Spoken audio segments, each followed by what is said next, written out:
Great. Okay, and your name? Jennifer Abel. And Jennifer, where am I? What is this place? This is the Arlington office of Virginia Cooperative Extension. Well, I know about cooperative extension a long time, but people don't. So where do cooperative extensions come from? So cooperative extension was created through an act of Congress in 1914. So Wow. we're coming up on our 100th anniversary in a Wow. couple of years. And what it was created to do was to extend, thus the word extension, the research-based information I from see. the land-grant universities. Uh-huh. So every state in the country has one, or in our case in Virginia, we've got 2 land-grant universities. So really? we're part of Virginia Tech and Virginia State. I see. Yep. Huh. And so in Virginia, there are extension offices in every county, and the offices provide classes and free information to the public in all sorts of areas. I specialize in providing education in the areas of personal finance and nutrition. Oh, really? Personal finance. Well, let's talk about personal finance. I mean, nutrition actually is probably more important in this country, but I think... Yeah, I don't know. I think they're probably equally, right. equally important. But I think the average individual thinks finances are. So Yeah, that's definitely. So it's courses, and what kind of courses? We offer all kinds of courses and classes. So, for example, we often do series with 3 money management classes, one on budgeting, one on credit and debt management, and one on saving strategies. We offer in the winter and spring a 5-week course called Money Talk, a financial course for women. Oh, really? Just for women? Yeah, and the I reason have to dress why... in drag? Or No, we for women and the men who care about their futures. So we'll let anyone come. But actually, the reason that we have that specialized course for women is the curriculum that we use for that was created by some cooperative extension faculty from Rutgers University in New Jersey. And they found that women's incomes are still, in many cases, on average, a lot lower than men. Women have to leave the workforce more often than men do to care for children or aging or elderly parents. And that there's still also more of a gap in women's financial education than there is in men. But so that's why we have that. We also offer spring and fall personal finance seminar series. So they're not about personal finance in the spring, but they're classes given in the spring. I say. Right. Yeah. We also offer free one-on-one financial counseling, and that's you for do? Honest to goodness, so free one-on-one financial counseling. So if I have like debt problems or whatever the heck it is, we can make an appointment at the County Cooperative Extension. Yep, exactly. Wow. Yeah. And what kind of help? What are the kind of questions that people come in with like that? Well, like you said, debt is a big one. A lot of people come to us because they're drowning in debt and they want to know how to get out. Yeah. Also, we help people with budgeting. We help them with setting and achieving financial goals, with record keeping, coming up with saving strategies. Those are probably the major areas that we... So, I mean, when I hear that free debt counseling, I see ads, because, I do a lot of ads myself, and I see people are... hey, are you in debt? Call only 1-800. I'll get you out of debt. Oh yeah. And I don't know all these organizations that do that, but in my mind, they have to charge you something somewhere because they're got to pay for that advertising, right?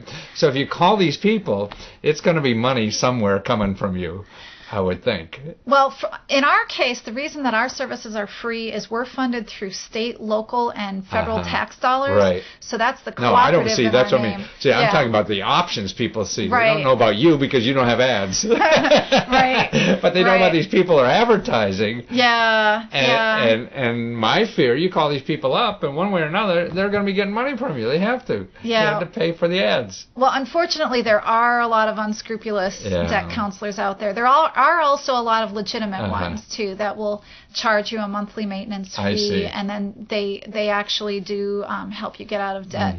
But there are some scam operations out there. So at least coming to you first, I mean, is a way to help evaluate which are the good people out there to help you, which are the bad, or what your options really are. I mean, it seems to me that what most people do is that they don't really know their options, so they grab the first thing that comes across, and the person says, well, it's going to cost you X dollars, and they try to find that money to solve their problem. problem, and usually they still have the problem at the end of that.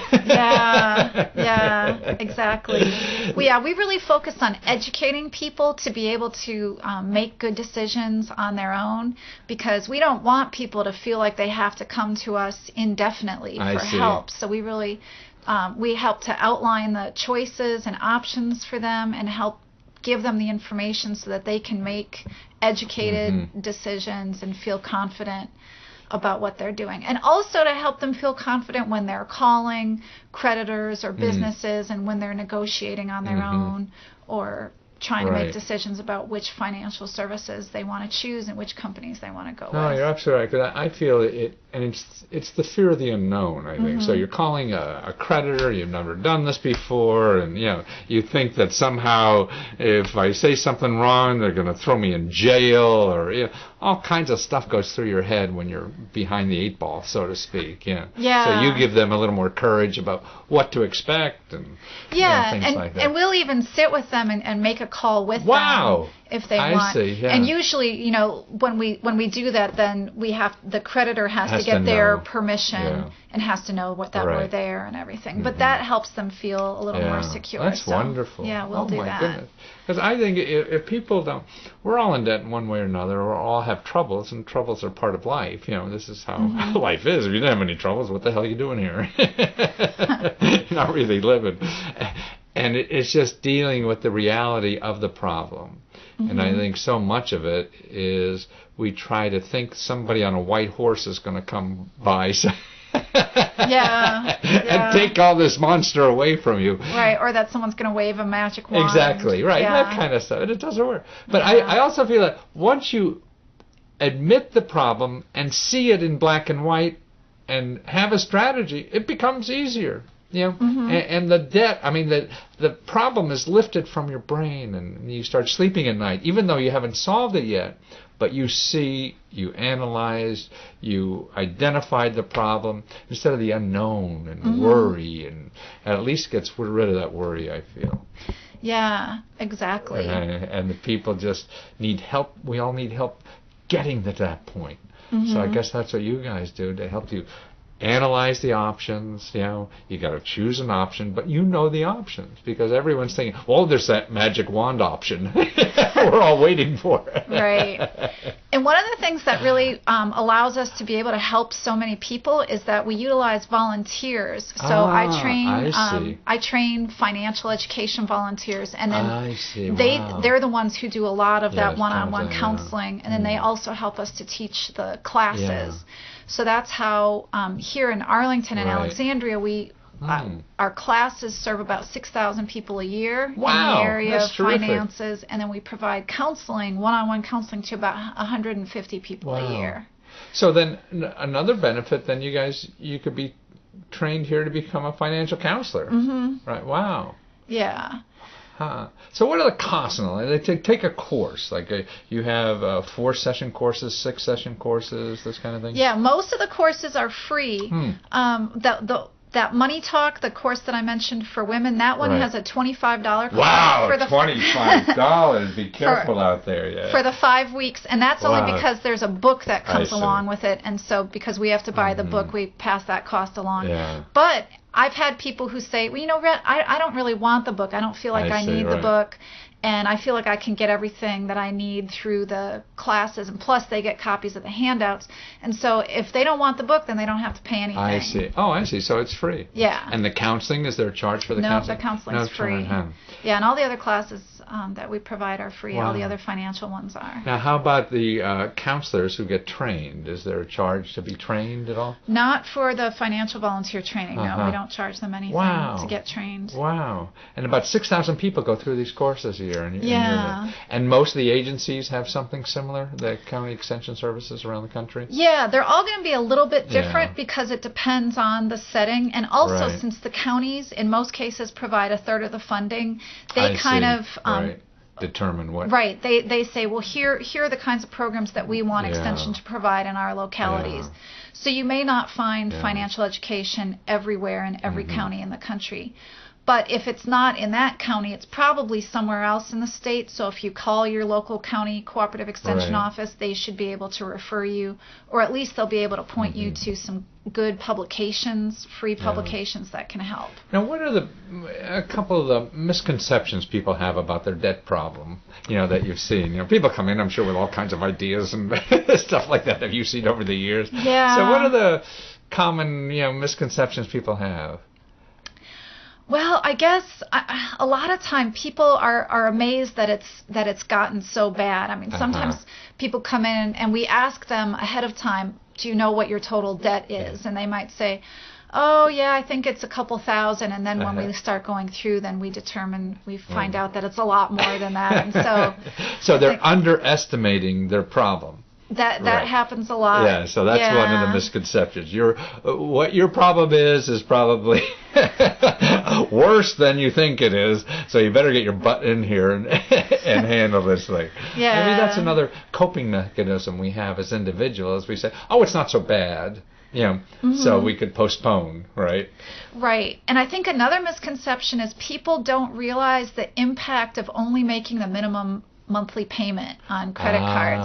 And fortunately, with new legislation, the Credit Card Act, the Credit Card Accountability, Responsibility, and what's the D stand for? I know. Disclosure Act that went into effect in 2010. Now credit card companies have to show you on your credit card statements how much total interest you have to pay if you only make the minimum monthly payment. Oh, I see. So that's great. So people have a better tool that they can use now to be able to see that. Oh, my goodness. But I think before that, and perhaps still, because if you're not looking at your credit card statements, you don't realize how long it's going to take you and how much extra you have to pay.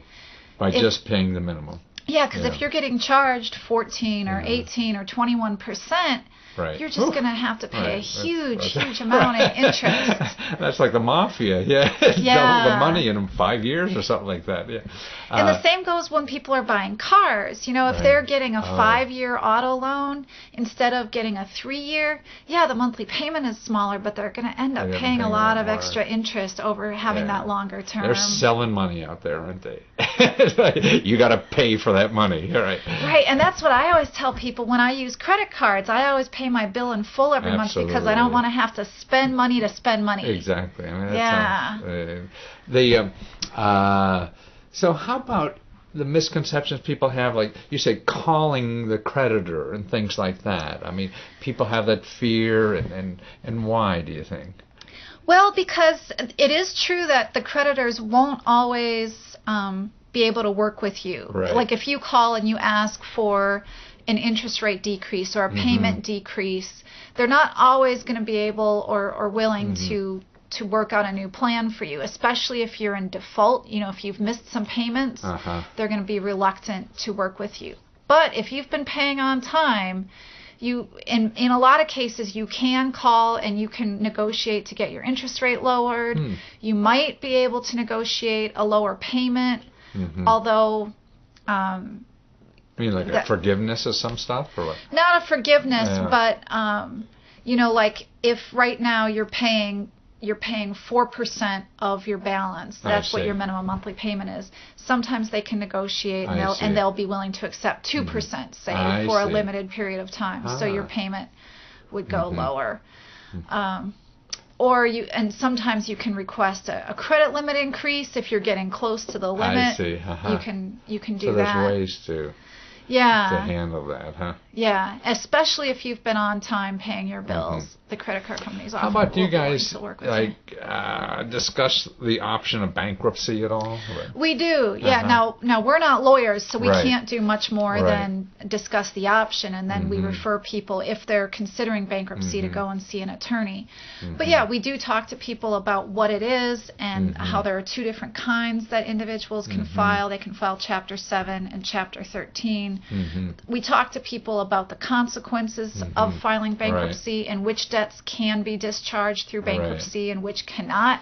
Like, for example, you can't discharge your student loans through bankruptcy. So if I was thinking about, or in very rare circumstances. Very rare, so you can't do it. You can discharge your student loans. If I was considering bankruptcy an option, so would your organization place to come and find out more about, if that's how to think that through? Yeah, we could take a look at your income and expenses and the total debts and let you know if there are other options that you might want to try first, or we would help you determine.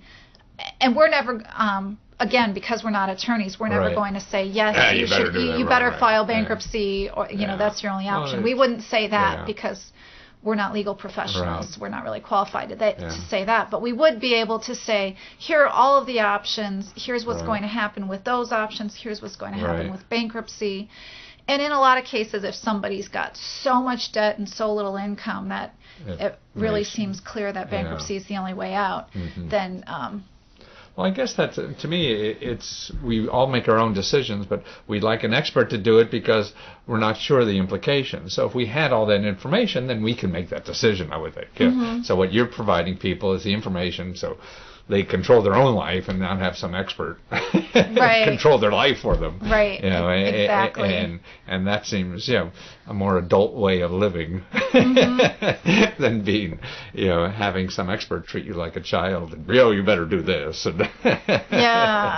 And so which is to me, almost a more valuable service than the expert telling you what to do. And that's how I see all our lives. And that's why I always was so fascinated about government stuff, but that's a place to get all the best information so you make a decision on what the heck to do. It's your life, and you're the only one who could make that decision anyway. Right. Wow. Listen, there's another area. Do you do for entrepreneuring or stuff like that? Yeah, we do offer some programs in how to start your own business. Yeah, we offer classes in that area. We've got publications that we can give to people. And we partner with some other local organizations. Oh, really? Like?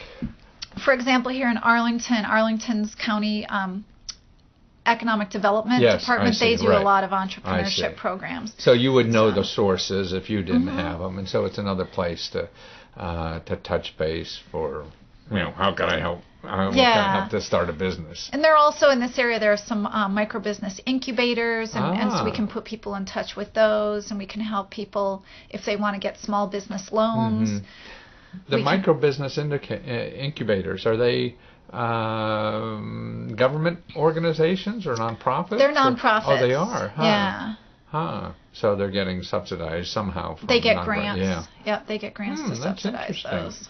Do you have a list before I leave? I'd love to find out about that. Yeah. Incubators seem to be an interesting way for people to get going. Yeah, there's one in Arlington called the Enterprise Development Group. They've got an incubator program. And then there's another local organization, the Arlington Alexandria Coalition for the Homeless. They're providing micro-business training for homeless individuals or people who are in transitional housing. Wow, that's terrific. Yep. I think that, because I think, it's, if you can get a job, you can get a customer, by doing some kind of service, and it costs you no money. I mean, absolutely. And my kids did that, and I think that's the way to go so many times. So there's that's terrific. I got to find them. Well, you've been a delight. You've been here now for 12 years. Yeah, that's a long time. Now, besides the financial and entrepreneuring, now you also do what areas do you help people in? Personally, I also do nutrition education. Nutrition, okay, right. And then I've also got colleagues in the office who do the 4-H program. Probably lots of people are familiar with that. So in Arlington County? I don't see any cows, though. That's what I think of that. Everybody thinks of cows and chickens when they think of 4-H, but 4-H is a lot bigger than that. Yeah. So in Arlington, the clubs here focus on things like photography, gardening. There's an environmental awareness club. They do a talent show. Wow. So there's a summer camp that they go to every year. Wonderful. And what's the other area? And then the other big area is horticulture. And gardening. The master gardeners and things like that. So master gardener volunteers. We'll come back and talk about that. Yeah, well, wonderful. Oh, this is good stuff. See,